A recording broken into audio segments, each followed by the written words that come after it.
First World War. It starts with literally horses and carriages and ends with tanks. So it's the moment where modern war, you could argue, begins.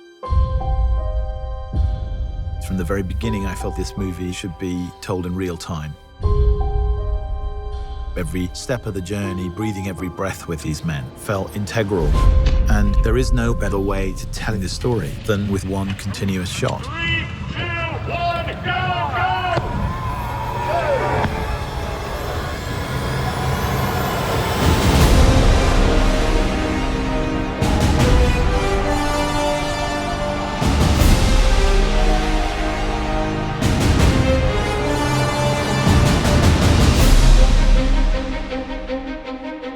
From the first moment I talked to Sam about the idea of it as a one-shot movie, I knew it was going to be really immersive.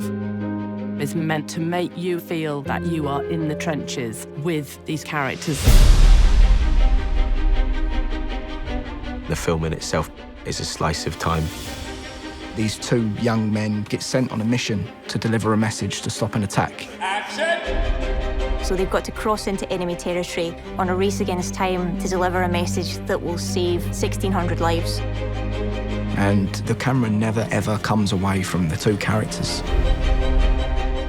There's always that sort of get-out-of-jail card that you have with a movie. Well, you know, we might be able to cut around this, or we might take that scene out.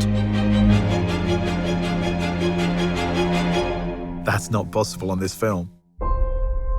The dance of the camera and the mechanics all have to be in sync with what the actor's doing. When you achieve that, it's really beautiful and exhilarating.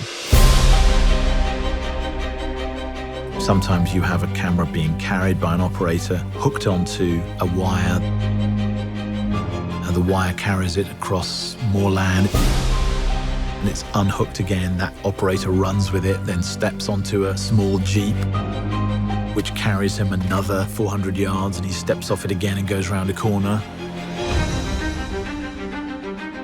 Let's go back to 1. This film does not take place in a series of interiors. This is endless exteriors. No location ever repeats, so you're constantly moving through landscapes. Being such an exterior movie, we're very dependent on the light and the weather. And we kind of realized, well, for a start, you can't really light it. Action. Because, you know, if you were running down a trench and turning around 360 degrees, there's nowhere to put a light anywhere. And because we were shooting in story order, we have to shoot in cloud to get the continuity from scene to scene. So some mornings, the sun would be out and we couldn't shoot. So we would rehearse. And we're rehearsing. And then we'd be waiting around, everyone with their eyes up in the sky, trying to see how long it'd take for the sun to move behind the cloud. And as soon as it comes over, you've got this 5-minute window. Everyone would be like, come on, go, go, go. Go, go, go! So you are also in the lap of the gods. It's like a piece of theatre every take. Once it starts, it can't stop. If something goes wrong, you just have to keep going.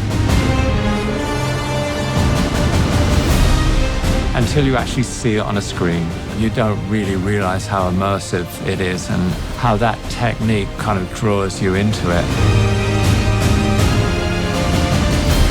For me, engagement is very important.